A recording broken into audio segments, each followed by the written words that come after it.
चलो यार, आज हम लोग रिवाइज करेंगे क्लास 10th का चैप्टर है अपना क्या, केमिकल रिएक्शन एंड इक्वेशन। और इसको रिवाइज करने का पैटर्न क्या होगा हमारा कि हम लोग कुछ इंपॉर्टेंट क्वेश्चंस को सिलेक्ट किए और इसी से इसका डिस्कशन करेंगे, जिसमें हम लोग साथ ही साथ कॉन्सेप्ट भी देखते चलेंगे। ठीक, तो पहला सवाल है कि we need to balance a chemical equation. किसी केमिकल इक्वेशन को बैलेंस क्यों करते हैं? तो केमिकल इक्वेशन को इसलिए बैलेंस करते हैं so that conservation of mass is followed, कि कंजर्वेशन ऑफ मास को हम लोग फॉलो करा सकें। तो कंजर्वेशन ऑफ मास क्या होता है ये भी समझ लेते हैं। कंजर्वेशन ऑफ मास का मतलब होता है कि मास ऑफ रिएक्टेंट इक्वल होना चाहिए मास ऑफ प्रोडक्ट के। इसको दूसरे शब्दों में हम लोग ऐसे कह सकते हैं, number of atom reactant side equal to number of atom product side. तो अगर ऐसा कहीं हो रहा है तो हम लोग कहेंगे कि कंजर्वेशन ऑफ मास क्या हो रहा है, फॉलो हो रहा है। अब इस बात को एक एग्जांपल से हम लोग समझते हैं। जैसे एग्जांपल ले लेते हैं हम लोग, H2 + O2 से हम लोग बना देते हैं H2O। तो अगर यहाँ पे देखो तो हाइड्रोजन के 2 एटम है, ऑक्सीजन के 2 एटम है। प्रोडक्ट साइड में क्या है, ऑक्सीजन का 1 एटम है और हाइड्रोजन के 2 एटम है। तो रिएक्शन क्या है, अनबैलेंस्ड है। लेफ्ट हैंड साइड के मास जो है वो राइट हैंड साइड के मास के बराबर नहीं है। तो इसके लिए हम लोग इसको बैलेंस कर लेते हैं। तो बैलेंस करते हैं, यहाँ पे 2 से अगर मल्टीप्लाई करते हैं और यहाँ से करते हैं तो अभी देखो क्या हो गया, दोनों तरफ नंबर ऑफ एटम सेम हो गए, यानी दोनों तरफ नंबर ऑफ मास क्या हो गया, दोनों का सेम हो गया। ठीक है, चलो अगला क्वेश्चन कह रहा है given example list 2 information which makes a chemical equation more useful या इन्फॉर्मेटिव। कोई केमिकल इक्वेशन ज़्यादा इन्फॉर्मेटिव कैसे होता है? ज़्यादा इन्फॉर्मेटिव होने का मतलब कि उस केमिकल इक्वेशन से पहले तो हमको स्टेट पता चलनी चाहिए कि कौन उसमें सॉलिड है, कौन उसमें लिक्विड में है, कौन उसमें गैस में है, कौन उसमें एक्वस स्टेट में है। ठीक है, जिसमें सॉलिड के हम लोग S यूज करते हैं, लिक्विड के लिए L यूज करते हैं, गैस के लिए G यूज करते हैं और एक्वस के लिए AQ यूज करते हैं। ये बताते हैं कि जो हमारा रिएक्टेंट और प्रोडक्ट है उनकी स्थिति क्या है, उनकी अवस्था क्या है, सॉलिड लिक्विड गैस क्या है। जैसे अगर यही एग्जांपल लें तो H2 गैसेस फॉर्म में, O2 गैसेस फॉर्म में, और ये बनाएगा क्या, H2O जो कि होगा लिक्विड फॉर्म में। ठीक है, तो इस प्रकार से अगर हम स्टेट को मेंशन कर दें तो हमारा केमिकल इक्वेशन ज़्यादा इन्फॉर्मेटिव हो गया। साथ ही साथ अगर हम यहाँ पे इसके कंडीशंस मेंशन कर दें कि किन कंडीशन में ये रिएक्शन हो रहे हैं और कैटलिस्ट क्या यूज कर रहे हैं हम लोग, ये सारी चीज़ों को अगर भी मेंशन कर दिया जाए तो हमारा रिएक्शन ज़्यादा इन्फॉर्मेटिव हो जाता है। तो इसके लिए समझो, जैसे इन्फॉर्मेशन अगर हमें देना है किसी रिएक्टेंट और प्रोडक्ट के लिए तो इन्फॉर्मेशन हम किसका देंगे, उसके फिजिकल स्टेट का देंगे। और हीट का भी एग्जांपल दे सकते हैं कि जैसे कि वो रिएक्शन हमारा एक्सोथर्मिक है या एंडोथर्मिक है। एक्सोथर्मिक और एंडोथर्मिक के बारे में थोड़ी सी बात मैं यहाँ बता देता हूँ, डिटेल में भी आगे बात करेंगे। एक्सोथर्मिक मतलब हीट प्रोड्यूस्ड, रिएक्शन होने के बाद क्या हो रहा है, हीट प्रोड्यूस हो रहा है। और एंडोथर्मिक का क्या मतलब है यार, एंडोथर्मिक का मतलब होता है कि हीट टेकन बाय रिएक्शन, मतलब रिएक्शन को कराने के लिए हमको हीट देना पड़े। तो ये बातें हो गई यहाँ पे। चलो अगला क्वेश्चन देखो। अगले क्वेश्चन में कह रहा है नेम द रिड्यूसिंग एजेंट के बारे में बात कर रहा है हमसे इस रिएक्शन में। तो रिड्यूसिंग एजेंट को जानने से पहले हमें ये जानना पड़ेगा कि ऑक्सीडेशन क्या होता है, रिडक्शन क्या होता है, ऑक्सीडाइजिंग एजेंट क्या होते हैं, रिड्यूसिंग एजेंट क्या होते हैं। तो मैं सबसे पहले आपको बता देता हूँ ऑक्सीडेशन के बारे में। ठीक है, देखो ऑक्सीडेशन क्या होता है। ऑक्सीडेशन एक ऐसा रिएक्शन जिसमें ऑक्सीजन का गेन हो जाए, गेन ऑफ ऑक्सीजन हो जाए, या हाइड्रोजन का रिमूवल हो जाए, रिमूवल ऑफ ऑक्सीजन हो जाए। दूसरा होता है रिडक्शन। रिडक्शन में जस्ट उल्टी बातें, यहाँ पे क्या हो जाए, लॉस ऑफ ऑक्सीजन हो जाए, और यहाँ पे क्या हो जाए, गेन ऑफ हाइड्रोजन हो जाए, गेन ऑफ हाइड्रोजन हो जाए। तो ऐसे रिएक्शन को हम लोग ऑक्सीडेशन कहेंगे और इसको हम लोग रिडक्शन कहेंगे। अब सुनो, ऑक्सीडाइज करने के लिए ना जो सप्लायर ऑफ ऑक्सीजन होगा, सप्लायर ऑफ ऑक्सीजन, ठीक है, उसको बोलेंगे ऑक्सीडाइजिंग एजेंट। ऑक्सीडाइजिंग एजेंट जो किसी एलिमेंट को या कंपाउंड को ऑक्सीडाइज कर रहा होगा, उसको ऑक्सीजन दे रहा होगा, उसको बोलेंगे ऑक्सीडाइजिंग एजेंट। और जो रिमूव कर रहा होगा, रिमूवल ऑफ ऑक्सीजन जो करा रहा होगा, यानी कि जो सब्सटेंस को रिड्यूस कर रहा होगा, उसको बोलेंगे हम लोग रिड्यूसिंग एजेंट बोलेंगे। ठीक है, ये बातें आपको समझ में आ गई होंगी। अभी अपने वापस से क्वेश्चन पे आते हैं। इसमें कह रहा है कि कौन रिड्यूसिंग एजेंट है। तो देखो मैग्नीशियम ऑक्साइड जो है वो बदल रहा है किसमें, मैग्नीशियम में।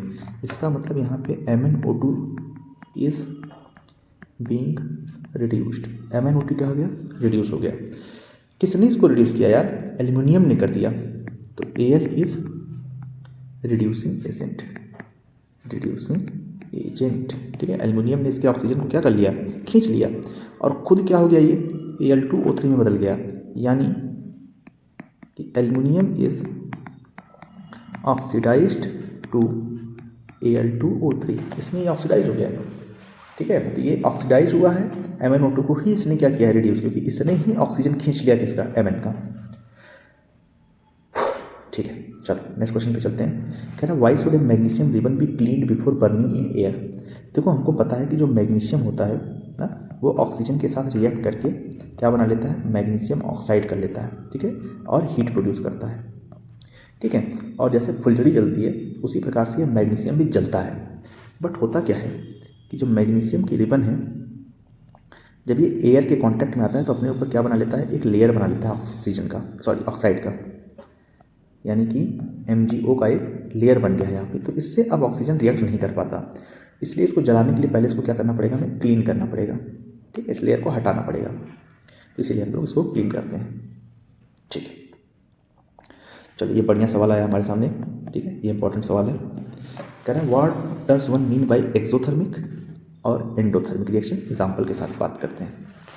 पहले मैं बात करता हूँ एक्सोथर्मिक रिएक्शन के बारे में। एक्सोथर्मिक रिएक्शन, एक्सोथर्मिक रिएक्शन वो रिएक्शन होते हैं जिनमें हीट क्या होता है, प्रोड्यूस होता है, हीट इज प्रोड्यूस्ड। जैसे यार देखो कार्बन सॉलिड है, इसको ऑक्सीजन के प्रेजेंस में जब बर्न करेंगे तो ये क्या बना लेगा, CO2, और हीट प्रोड्यूस कर लेगा। तो हीट प्रोड्यूस हो रहा है, तो ये रिएक्शन कैसा है, एक्सोथर्मिक है। कैल्शियम सॉलिड है ना, इसको, सॉरी कैल्शियम नहीं, कैल्शियम ऑक्साइड, ठीक है, इसको जब हम लोग पानी में मिलाएंगे लिक्विड स्टेट में, ये बना लेगा कैल्शियम हाइड्रोक्साइड, ठीक। और यहाँ भी क्या मिलता है, हीट मिलता है। अभी मैग्नीशियम वाला तो रिएक्शन हम लोग देख ही लिए कि जब मैग्नीशियम ऑक्सीजन के साथ रिएक्ट करेगा तो क्या बना लेगा, MgO बना लेगा, और यहाँ भी क्या होगा, हीट प्रोड्यूस होगा। ये सारे ही रिएक्शन जिसमें हीट इधर प्रोड्यूस हो रहा है reactant side, sorry product side में, इनको हम लोग बोलते हैं एक्सोथर्मिक रिएक्शन। इसके साथ ही साथ हमें ये भी, तो जो रिएक्शन है वो क्या है, रेस्पिरेशन, ठीक है, इस नाम से भी आता है क्या, रेस्पिरेशन। ये भी क्या होता है आपका, एक्सोथर्मिक होता है, ठीक है। अगर मैं बात करूँ C6H12O6 जो कि क्या है, ग्लूकोज है, इसका रिएक्शन कराया जाए अगर ऑक्सीजन के प्रेजेंस में, ठीक है, तो क्या बनता है, 6CO2 + 6H2O, और ढेर सारा हीट प्रोड्यूस होता है। तो आप देख सकते हैं किस प्रकार से एक्सोथर्मिक है। साथ ही साथ हमें यह भी याद रखना है डिकम्पोजिशन ऑफ ऑर्गेनिक मैटर, ठीक है, ये भी आपका क्या है, एक्सोथर्मिक होता है। और यही नहीं, आप इस बात को भी याद रखिएगा कि most of the combination reaction are exothermic in nature. ये जो कॉम्बिनेशन रिएक्शन होते हैं वो भी क्या होते हैं, एक्सोथर्मिक रिएक्शन में आते हैं। तो ये बातें याद रखने वाली हैं। अब चलिए चलते हैं हम लोग एंडोथर्मिक रिएक्शन की तरफ, ठीक। चलो एंडोथर्मिक रिएक्शन, एंडोथर्मिक रिएक्शन क्या होता है, जिसमें heat is to be given to carry out reaction. किसी रिएक्शन को कराने के लिए जब हमें हीट देना पड़े उसको हम लोग बोलते हैं एंडोथर्मिक बोलते हैं, ठीक है। तो जैसे आपको मैं बताऊं, CaCO3 कैल्शियम कार्बोनेट को जब हम लोग हीट देते हैं तो क्या होता है, ब्रेक कर जाता है CO और CO2 में, ठीक है। H2O को जब हम लोग हीट देते हैं लाइट के फॉर्म में, इलेक्ट्रिसिटी के फॉर्म में, तो क्या हो जाता है, H2 और O2 में ब्रेक कर जाता है। और आप एक लोग रिएक्शन याद रखिएगा, फोटोसिंथेसिस, फोटोसिंथेसिस भी आपका एंडोथर्मिक नेचर है, जिसमें कार्बन डाइऑक्साइड और वाटर मिल करके क्या करते हैं, सनलाइट और क्लोरोफिल के प्रेजेंस में क्या बना लेते हैं, ग्लूकोज C6H12O6 और ऑक्सीजन। ठीक है, तो इस तरह के रिएक्शन को आप लोग समझिएगा, इसको बोलते हैं एंडोथर्मिक। ठीक है, इसमें देखो यहाँ पे हमें क्या करना पड़ा है, सनलाइट के फॉर्म में हीट, यहाँ हीट दे रहे हैं इलेक्ट्रिसिटी के फॉर्म में, यहाँ नॉर्मल हीट दे रहे हैं, तो इस तरीके के रिएक्शन को एंडोथर्मिक बोलते हैं। साथ ही साथ आप इस बात को याद रखिएगा कि most of the decomposition reaction are endothermic. ठीक है, जो डिकम्पोजिशन रिएक्शन होते हैं वो एंडोथर्मिक रिएक्शन के टाइप के होते हैं। तो ये सारी बातें याद रखने वाली हैं। चलो आगे चलते हैं। Then the type of chemical reaction represented by the following. यहाँ पे कुछ रिएक्शन लिखा हुआ है और इसके बारे में हमको बताना है। तो पहला रिएक्शन देखो, कैल्शियम ऑक्साइड जो है वो पानी के साथ मिल रहा है और कैल्शियम हाइड्रोक्साइड बना रहा है। ठीक है, अब यहाँ पे क्या हो रहे हैं, दो ग्रुप ऑफ एटम्स जो हैं वो आपस में कंबाइन होकर के सिंगल ग्रुप ऑफ एटम में बदल रहे हैं। तो जहाँ पे दो या दो से अधिक ग्रुप ऑफ एटम कंबाइन होकर के एक सिंगल ग्रुप में बदल जाएं तो उसको बोलते हैं हम लोग कॉम्बिनेशन रिएक्शन। इसको हम लोग बोलते हैं क्या भैया, कॉम्बिनेशन रिएक्शन, जहाँ पे A + B मिलके क्या बन जाए, AB टाइप का बन जाए। ठीक है, इस तरीके से।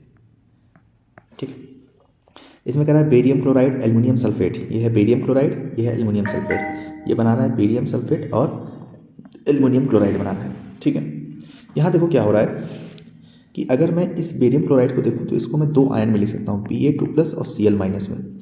एल्युमिनियम सल्फेट को मैं लिख सकता हूँ Al3+ और SO4 2- में।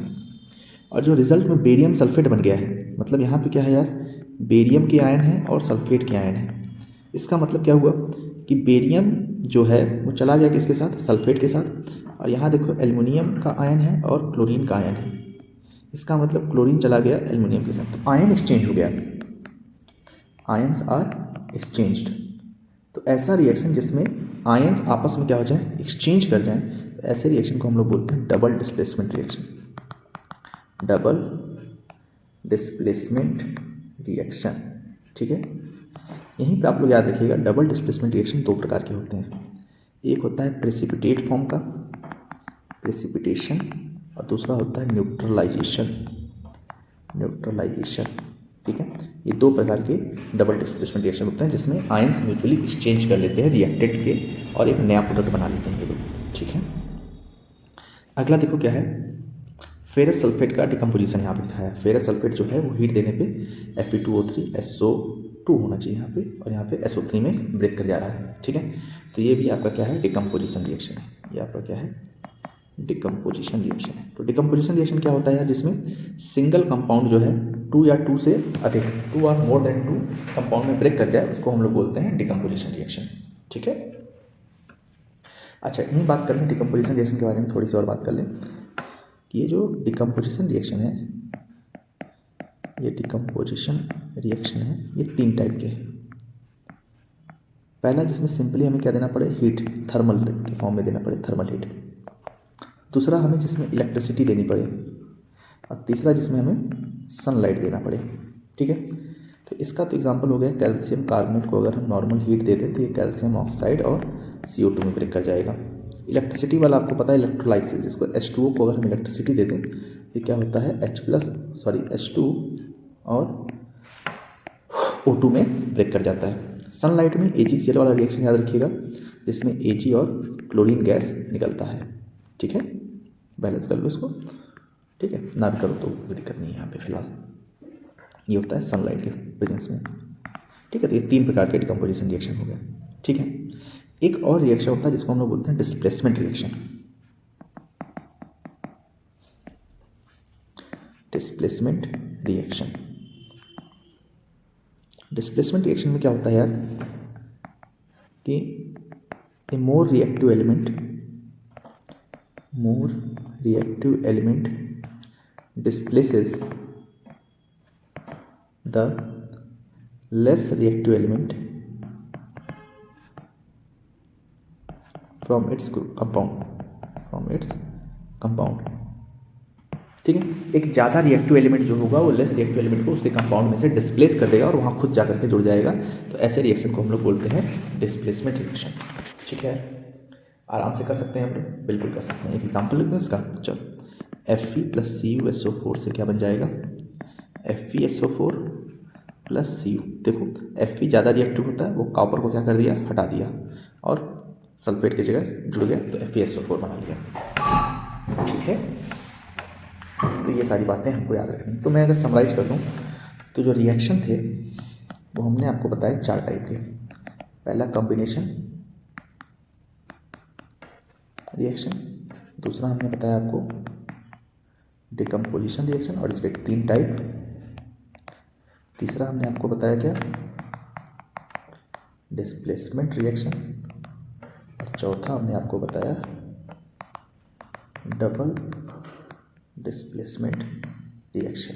ठीक है, ये 4 टाइप के रिएक्शन होते हैं। 2 और रिएक्शन होते हैं हीट के बेस पे, एक हो गया आपका एंडोथर्मिक और एक हो गया एक्सोथर्मिक। ठीक है, और 2 टाइप के जो ऑक्सीजन के बेस पे हम पढ़ेंगे, एक होता है ऑक्सीडेशन और दूसरा होता है रिडक्शन। ठीक है, इन्हीं दोनों को अगर मिला दिया जाए, जहाँ पे ऑक्सीडेशन रिडक्शन दोनों हो रहा हो, उसको बोलते हैं रिडॉक्स रिएक्शन। ठीक है, चलो आगे क्वेश्चन देखते हैं हम लोग। कह रहा है in the electrolysis of water why is the volume of gas collected over one electrode double that of the gas collected over the other electrode. ठीक है, यहाँ पे बात हो रही है किसकी, इलेक्ट्रोलाइसिस की बात हो रही है। ठीक है, तो पहले समझते हैं इलेक्ट्रोलाइसिस होता क्या है। तो इलेक्ट्रोलाइसिस को मैं आपको समझा दूँ। देखो, इलेक्ट्रोलाइसिस में होता क्या है कि हमारे पास भाई साहब एक इस प्रकार से रॉड होती है, और कैथोड वाली तो रॉड बनी नहीं, बना देते हैं यहाँ पे, एक यहाँ पे रॉड है। ठीक है, बैटरी से जोड़ते हैं इसको, ऐसे जोड़ेंगे, ये रॉड है। तो एक इस प्रकार से रॉड है, एक इस प्रकार से रॉड है। ठीक है, दोनों को हमने शेल से जोड़ा है। तो जो पॉजिटिव से जुड़ता है उसको बोलते हैं एनोड, और जो निगेटिव से जुड़ता है उसको बोलते हैं कैथोड। फिर बीकर में हमने क्या ले रखा है, पानी ले रखा है। ठीक है, वाटर ले रखा है यहाँ पे। ठीक है, और इसको इलेक्ट्रोलाइट बनाने के लिए हमने इसमें क्या कर दिया है, H2SO4 मिला दिया है, जिससे आयंस प्रोड्यूस हो जाए और कंडक्शन स्टार्ट हो जाए। तो होता क्या है इसमें, जो H2O है, इसमें जब इलेक्ट्रिसिटी पास हो रही है in the presence of H2SO4, तो ये क्या कर रहा है, ब्रेक कर जा रहा है हाइड्रोजन में और ऑक्सीजन में। और ऐसा आप देख सकते हैं कि हाइड्रोजन की जो मात्रा है वो ट्वाइस द ऑक्सीजन है, 2H2 है यहाँ पे ना। Hydrogen produced is twice the oxygen, hydrogen produced is twice the oxygen produced. ठीक है, अभी सुनो इस बात को, किस पे हाइड्रोजन प्रोड्यूस होगा और किस पे ऑक्सीजन प्रोड्यूस होगा। तो अभी मैंने बताया कि कैथोड तो क्या होता है, निगेटिव से जुड़ा है, तो इस पर क्या होगा, निगेटिव चार्ज होगा। तो हाइड्रोजन के आयन जो हैं वो सारे कहाँ भाग रहे होंगे, कैथोड पे। इसका मतलब यहाँ पे क्या प्रोड्यूस होगा, हाइड्रोजन। ऑक्सीजन निगेटिव आयन है, वो सारे कहाँ भागेंगे, पॉजिटिव की तरफ, जो कि एनोड है। तो इस वाले पे क्या प्रोड्यूस होगा, ऑक्सीजन। तो कैथोड पे दोगुना अमाउंट में हाइड्रोजन प्रोड्यूस होगा in comparison to oxygen which is produced at anode. ठीक है, अब इसमें कभी कभी पूछता है कि कहाँ पे ऑक्सीडेशन हो रहा है, कहाँ पे रिडक्शन हो रहा है। तो इस ट्रिक को याद रखना, AOCR, एनोड पर ऑक्सीडेशन होता है, क्योंकि यहाँ पे ऑक्सीजन गेन हो रहा है, एनोड पे ऑक्सीडेशन होता है, और कैथोड पे रिडक्शन होता है। ठीक है, कभी कभी कन्फ्यूजन हो जाता है बच्चों को कि कौन सा पॉजिटिव होगा तो कैथोड होगा कि एनोड होगा, क्या होगा। तो आप इस ट्रिक को याद रखिएगा, NCR, N for negative, C for cathode और R for reduction. Negative which is cathode, वहाँ पे होगा रिडक्शन। दूसरा PAO, पॉजिटिव इज एनोड और वहाँ पे क्या होगा, ऑक्सीडेशन। ठीक है, और इसी प्रोसेस को हम लोग कहते हैं क्या, इलेक्ट्रोलाइसिस। ठीक है, break down with the help of electricity, break down of water, water का ब्रेक डाउन किसकी मदद से, इलेक्ट्रिसिटी की मदद से हम लोग कहते हैं इसको क्या, इलेक्ट्रोलाइसिस। तो आई होप आपको इस बात का आंसर मिल गया होगा कि in electrolysis of water why the volume of gas collected over one electrode double that of the gas collected over the other electrode. क्योंकि जो इलेक्ट्रोलाइसिस प्रोसेस में जब हम लोग रिएक्शन लिखते हैं और उसको बैलेंस करते हैं law of conservation of mass को फॉलो करने के लिए, तो वहाँ से हमें पता चलता है कि हाइड्रोजन जो है वो दुगना प्रोड्यूस होता है किसका, ऑक्सीजन का। ठीक है, चलो अब अगला क्वेश्चन देखते हैं।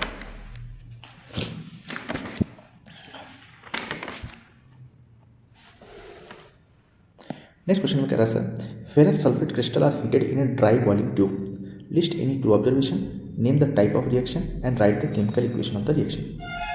फेरस सल्फेट क्रिस्टल ना, फेरस सल्फेट क्रिस्टल क्या होता है यार, ये होता है FeSO4.7H2, इसे बोलते हैं फेरस सल्फेट क्रिस्टल। इसका कलर होता है blue green colour, blue green colour का होता है, ठीक है। इसे ग्रीन विट्रियोल भी कहते हैं, ठीक है। इसको जब हम लोग हीट देते हैं तो ये फेरस सल्फेट में बदल जाता है, FeSO4, ठीक है, जो पाउडर के फॉर्म में होगा, ठीक। एनहाइड्रस फेरस सल्फेट आप कह सकते हैं, इसमें वाटर नहीं है। पहले यहाँ पे देखो वाटर क्रिस्टलाइजेशन था, अब यहाँ पे वाटर नहीं है, तो इसको क्या बोलते हैं हम लोग, एनहाइड्रस फेरस सल्फेट, और ये वाइट पाउडर जैसा होता है, ठीक है। तो पहला ऑब्जर्वेशन तो क्या हो गया हमारा कि जब हम लोग फेरस सल्फेट क्रिस्टल को हीट करेंगे, यानी ब्लू ग्रीन कलर जो होगा, मेनली ग्रीन कलर होगा, तो किसमें बन जाएगा, वाइट पाउडर की तरह हो जाएगा, ठीक है।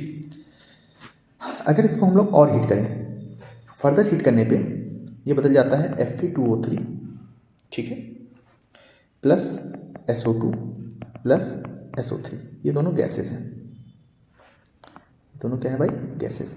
और Fe2O3 का जो कलर होता है ये रेडिश ब्राउन होता है, रेडिश ब्राउन कलर में।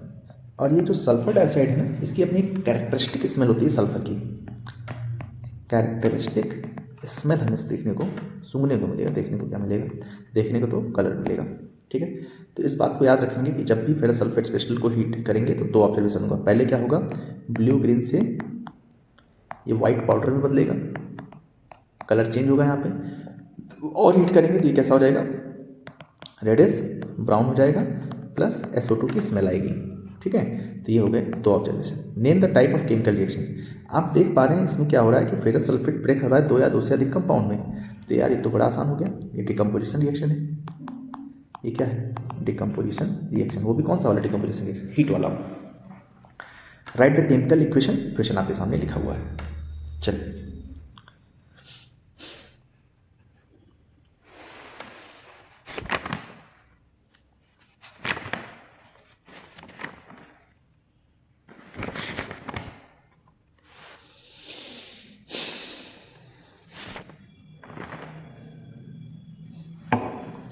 नेक्स्ट क्वेश्चन में कह रहा है, what is observed when in solution of potassium iodide KI, ठीक है, KI का solution added to solution of lead nitrate यानी PbNO3, ठीक है, का होल ट्वाइस। जब ये मिलेंगे तो क्या होगा यार, सुनो, ये NCERT में एग्जाम्पल दिया हुआ बढ़िया सा, यहाँ पे बनेगा PbI2 लेड आयोडाइड, और साथ ही साथ क्या बनेगा, पोटेशियम नाइट्रेट KNO3। और ये जो होता है ये येलो कलर का होता है। और इस रिएक्शन में अगर आप ध्यान से देखें तो I के साथ गया है Pb और K के साथ गया है NO3, यानी आयंस का एक्सचेंज हुआ है यहाँ पे। और जहाँ आयंस के एक्सचेंज हो जाते हैं तो उस तरह के रिएक्शन को हम लोग बोलते हैं डबल डिस्प्लेसमेंट रिएक्शन, ठीक है। और डबल डिस्प्लेसमेंट रिएक्शन में क्या बनता है, PPT बनता है, PPT, इसको बोलते हैं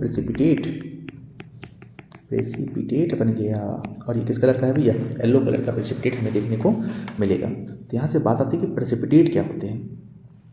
तो the insoluble salt produced in double displacement reaction ना, ये जो इनसॉल्युबल सॉल्ट बना है ना, सॉल्ट ही तो है, ठीक है। और कैसा है ये, डबल डिस्प्लेसमेंट रिएक्शन में बना है, तो इसको हम लोग बोलते हैं प्रेसिपिटेट है, सॉल्युबल नहीं, नीचे जा करके वेसल के बैठ जाता है। स्टिकी होता है, चिपचिपा, सेमी सॉलिड होता है और इनसॉल्युबल होता है, तो इसको हम लोग बोलते हैं प्रेसिपिटेट। इस प्रकार से टेस्ट ट्यूब में यहाँ नीचे क्या होगा, ऐसे जम जाएगा, ये डिसॉल्व नहीं होता। चलो, which product will be obtained when lead nitrate is heated simply. Lead nitrate का मतलब हो गया PbNO3 का होल ट्वाइस को जब हम लोग हीट करेंगे तो क्या बनेगा, ठीक है, Pb प्लस नाइट्रोजन डाइऑक्साइड बनेगा और O2, ये निकलेगा, ठीक है। ये आपके NCERT का भी क्वेश्चन है, ठीक है, एक्सरसाइज का क्वेश्चन है,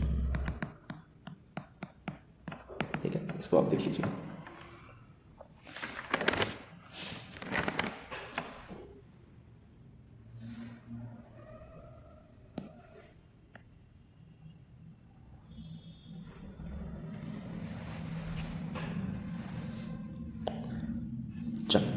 White is the color of copper sulfate solution changes when an iron nail is dipped in it. ठीक है, ये बढ़िया सवाल है, इसको समझने भी है और याद भी करना है हमको। ठीक है, कॉपर सल्फेट सोल्यूशन को कॉपर सल्फेट सोल्यूशन पहले तो किस कलर का होता है, एक सेकेंड, कॉपर सल्फेट सोल्यूशन किस कलर का होता है, ये होता है ब्लू कलर का।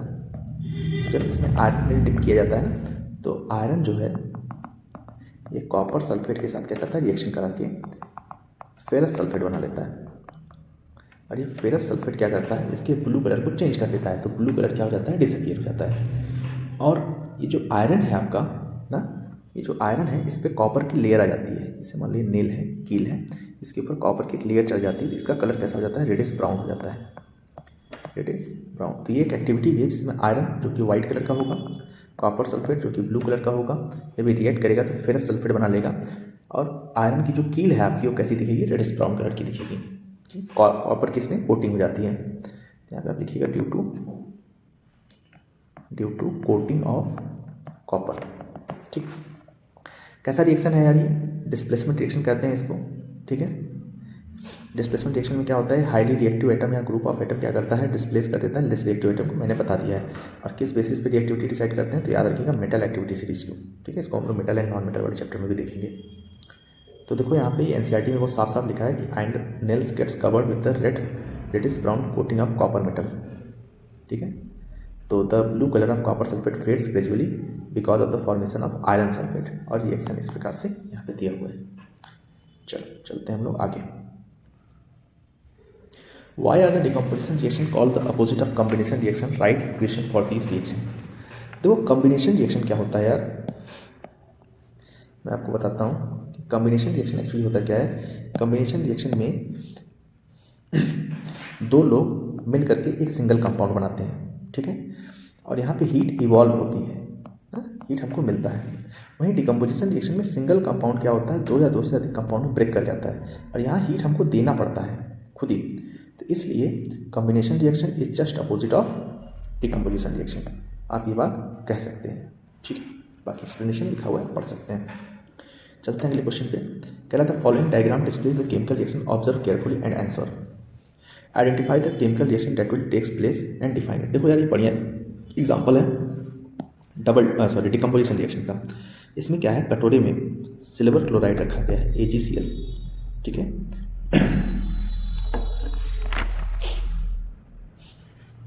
और AgCl जो है ये क्या हो रहा है, सनलाइट के प्रेजेंस में ब्रेक कर रहा है, डिकम्पोज हो रहा है, टूट रहा है, ब्रेक कर रहा है, किसमें, सिल्वर में और क्लोरीन गैस में। तो क्लोरीन गैस तो उड़ जाएगा, सिल्वर वहीं रह जाएगा।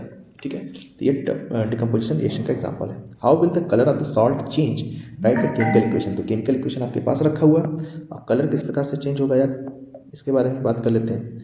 तो कलर कैसे चेंज हो जाएगा, ये जो सिल्वर होता है ना, ये वाइट कलर का, AgCl जो होता है ये वाइट कलर का कंपाउंड होता है, वाइट सॉल्ट होता है ये, और जो सिल्वर होगा ये हल्का ग्रे कलर का होगा। ठीक, तो वाइट से क्या बन जाएगा, ग्रे बन जाएगा। ठीक, करा है सर कॉमर्शियल यूज़, तो कॉमर्शियल यूज़ में आप याद रखिएगा कि फोटोग्राफी में यूज़ होता है। ठीक है, फोटोग्राफी में इसको हम लोग यूज़ करते हैं। ठीक है, चलो नेक्स्ट है what is rancidity, mention any two ways by which the rancidity can be prevented. Rancidity क्या होता है, रेंसिडिटी का सरल शब्दों में अगर बात करें तो इसका मतलब सड़ जाना, किसी चीज़ का सड़ जाना, या क्या बोलते हैं इसको लोकल लैंग्वेज, जैसे बिस्किट वगैरह होता है या चिप्स वगैरह होते हैं, हवा में रखा होता है तो क्या हो जाता है, रैंसिड हो जाता है, वो थोड़ा सा सॉफ्ट हो जाता है, एकदम हल्का सा हो जाता है ना, तो उसे होता है रेंसिडिटी। तो एक्चुअली क्या होता है, जब कोई oil containing food, oil containing ना कोई भी ईडेबल्स हो, कुछ भी, जब इसको ऑक्सीजन और वाटर के प्रेजेंस में ही आता है ना, तो क्या हो जाता है, रैंसिड हो जाता है। तो इसी को बोलते हैं हम लोग रेंसिडिटी। ठीक है, इसका एग्जाम्पल देख लेंगे हम लोग। Spoilage of food containing oil, कोई भी प्रोडक्ट का जो भी जिसमें ऑयल हो उसका स्पॉइलेज, सड़ जाना, उसको खराब हो जाना। इसको प्रिवेंट कैसे करेंगे, आराम से एंटीऑक्सीडेंट का यूज़ करेंगे। जैसे चिप्स वगैरह लेते हैं तो उसमें नाइट्रोजन गैस भरी होती है, ऑक्सीजन के कॉन्टैक्ट को ब्रेक कर देता है। और रेफ्रिजरेटर वगैरह में भी रखेंगे तो क्या होता है, एयर टाइट होता है, उसमें एयर नहीं जाती है, तो उससे क्या होगा, सड़ेगा नहीं, खराब नहीं होगा। ठीक है, चलो नेक्स्ट क्वेश्चन देखो क्या करें। A solution of substance x, ठीक, एक सब्सटेंस है उसका सोल्यूशन बना हुआ है, तो एक्स का जो यूज है क्या है, वाइट वॉशिंग में। तो यहीं से मुझे आइडिया मिल गया कि वाइट वॉशिंग में तो किसका यूज होता है, CaOH whole twice calcium hydroxide, इसे हम लोग क्या बोलते हैं, लाइम वाटर। इसी का यूज करते हैं हम लोग किसके लिए, वाइट वॉशिंग के लिए, लाइम वाटर, चूना पानी। तो सब्सटेंस कौन एक्स हो गया, कैल्शियम ऑक्साइड हो गया, इसका रिएक्शन कराएंगे H2O के साथ, ये क्या बना लेगा, कैल्शियम हाइड्रोक्साइड बना लेगा, खत्म। इसके बारे में आपको और बताऊँ, जो कैल्शियम कार्बोनेट होता है इसे लाइम स्टोन कहते हैं हम लोग, लाइम स्टोन, ठीक है। इसको जब हीट दिया जाता है तो ये ब्रेक कर जाता है कैल्शियम ऑक्साइड और CO2 में, ठीक है। इसे बोलते हैं हम लोग क्विक लाइम। इस क्विक लाइम को जब पानी में डाला जाता है तो ये बना लेता है क्या, CaOH whole twice calcium hydroxide, इसको बोलते हैं स्लेक्ट लाइम, इसको हम लोग बोलते हैं स्लेक्ट लाइम। और इसका जब रिएक्शन अगेन होता है CO2 से तो ये फिर क्या कर लेगा, कैल्शियम कार्बोनेट और वाटर में टूट जाएगा, बन जाएगा। तो इसीलिए इसका यूज करते हैं हम लोग वाइट वॉशिंग में, वाइट वॉशिंग। और मज़े की बात क्या है कि हमने देखा है कि दीवारों पे जब वाइट वॉशिंग होती है तो थोड़ी देर बाद उसमें चमक आती है, 1 दिन 2 दिन बाद चमक में आती है ना। तो क्यों चमक वो आती है, चमक इसलिए आती है कि जब ये स्लेक्ट लाइम कार्बन डाइऑक्साइड के कॉन्टैक्ट में आता है तो ये क्या बना लेता है, कैल्शियम कार्बोनेट, और इसी का कलर क्या होता है, वाइट शाइनिंग, ठीक है। इसीलिए जब कार्बन डाइऑक्साइड से रिएक्ट करता है तभी इसके अंदर शाइन आ पाता है, ठीक, वाइट कलर, ठीक है। क्वेश्चन नंबर 16 देखते हैं, define combination reaction, give one example of combination reaction which is also exothermic. तो यार कॉम्बिनेशन रिएक्शन के बारे में काफ़ी चीज़ें बता चुका हूँ मैं ऊपर। Why is respiration considered as exothermic, ठीक है, इसके बारे में भी बात कर ली है कि रेस्पिरेशन को एक्सोथर्मिक क्यों कहते हैं। अगर मैं आपको जल्दी से दिखा दूँ तो ये है कहाँ पे, शुरू में हमने कहीं बात किया था ना रेस्पिरेशन के बारे में, एक्सोथर्मिक, हाँ ये देखो रेस्पिरेशन के बारे में हमने यहाँ पे भी बात किया था, ठीक है। यहाँ आप देख सकते हैं कि रेस्पिरेशन क्या है, एक्सोथर्मिक होता है, ठीक है। क्यों, ये ग्लूकोज का ब्रेकडाउन हो रहा है तो किस में बदल रहा है, CO2 और H2O में, और यहाँ पे क्या निकल रहा है, हीट निकल रहा है, ठीक है। डिकम्पोजिशन के बारे में भी बात ही किया था हमने, तो आप देख सकते हैं, समझ ही गए होंगे। Identify the substance that is oxidise and reduced in the following reaction. कौन ऑक्सीडाइज हो रहा है, कौन रिड्यूस हो रहा है, वेरी सिंपल, जहाँ पे ऑक्सीजन का लॉस हो रहा है वो रिड्यूस हो रहा है, ये क्या हो रहा है, रिड्यूस हो रहा है। जहाँ पे ऑक्सीजन का गेन हो रहा है वो ऑक्सीडाइज हो रहा है, लेकिन इसको लिखेंगे कैसे, ऐसे लिखेंगे, calcium oxide is reduced to, calcium होना चाहिए, कॉपर कैसे आ गया, calcium, and Zn is oxidised to ZnO। अब एक ऐसा रिएक्शन जहाँ पे रिडक्शन ऑक्सीडेशन दोनों हो रहा हो, ऐसे ही रिएक्शन को हम लोग बोलते हैं रिडॉक्स रिएक्शन। रिएक्शन क्या है हमारा, रिडॉक्स है। चलो हाँ ठीक है, इस तरह के क्वेश्चन देखना है। Hydrogen gas combined with nitrogen to form ammonia, ठीक है। अब ये इस प्रकार से वर्ड्स में दिए हुए हैं, इसको हमें केमिकल फार्मूला रिएक्शन वगैरह में बदलना है, ठीक है। तो अब यहाँ से कई चीज़ें समझेंगे हम लोग। कह रहा है हाइड्रोजन गैस, इसको मैं ऐसे लिख दूँगा, H2 gas combines with nitrogen N2, ठीक है। ये फॉर्म क्या कर रहा है, अमोनिया NH3। तो आपने देखा कि हमने क्या किया, इस तरह से जो वर्ड्स में लिखे हुए थे इसको इस प्रकार से बदल दिया। इसे बोलते हैं केमिकल फार्मूला, इसे हम लोग क्या बोलते हैं, केमिकल फार्मूला। और इस केमिकल फार्मूला से हमने क्या बनाया, केमिकल रिएक्शन कराया है, ठीक है। तो केमिकल रिएक्शन क्या हो गया, ये ऐसा प्रोसेस हो गया जिसमें 2 या 2 से अधिक कंपाउंड्स मिलकर के एक नया कंपाउंड बना रहे हैं, उसमें ट्रांसफॉर्म हो रहे हैं, इसको हम लोग क्या बोलेंगे, केमिकल रिएक्शन, ठीक है। केमिकल रिएक्शन भी हो गया यहाँ पे। केमिकल रिएक्शन में होता क्या है, कहीं भी केमिकल रिएक्शन होगा तो वहाँ पे आपको कुछ चीज़ें देखने को मिलेगी। क्या देखने को मिलेगी, इवोल्यूशन ऑफ गैस, गैस निकल रही होगी। चेंज इन कलर, कलर में कोई चेंज आ रहा होगा, जैसे फेरस सल्फेट वाले में हमने देखा था। चेंज इन स्टेट, ठीक है, स्टेट भी बदल सकता है, गैस से लिक्विड बन सकता है, चेंज इन स्टेट भी हो सकता है, और ये सारी चीज़ें आपको देखने को मिलती है। और पीपीटी भी तो बनता है, पीपीटी फॉर्मेशन। तो किसी भी केमिकल रिएक्शन में इनमें से कोई ना कोई चीज़ तो जरूर हो रहा होगा, या ये सारे भी हो सकते हैं साथ में, ठीक। और केमिकल इक्वेशन क्या होता है, तो जो सब्सटेंस रिएक्ट कर रहे हैं और जो सब्सटेंस फॉर्म हो रहे हैं उनके बीच में एक लिंक को बनाना ना, एक लिंक बनाता है, उसी को बोलते हैं chemical equation. So this is chemical equation, ठीक है। हाइड्रोजन गैस का कंबाइन होना नाइट्रोजन से और अमोनिया का बनाना, इसी को क्या बोलेंगे हम लोग, इस तरह से लिखना, केमिकल इक्वेशन हुआ। और ये सारी चीज़ें आपको पता है, ठीक है। चलो आगे, अब ये ढेर सारे यहाँ पे एग्जाम्पल है ना, इसको आप करिएगा, ठीक है। और इसको बैलेंस भी करना। अच्छा ठीक है, तो बैलेंस कर देते हैं। H2 + N2 मिलके NH3 बन रहा है। तो 2 हाइड्रोजन 3 हाइड्रोजन है, यहाँ पे 2 नाइट्रोजन है, यहाँ पे 1 ही नाइट्रोजन है। ठीक है, तो अगर मैं यहाँ पे 2 कर दूँ तो नाइट्रोजन 2 हो गया, हाइड्रोजन 6 हो गया, तो यहाँ पे 3 कर देता हूँ। मैं आपको बैलेंसिंग का एक तरीका बताता हूँ।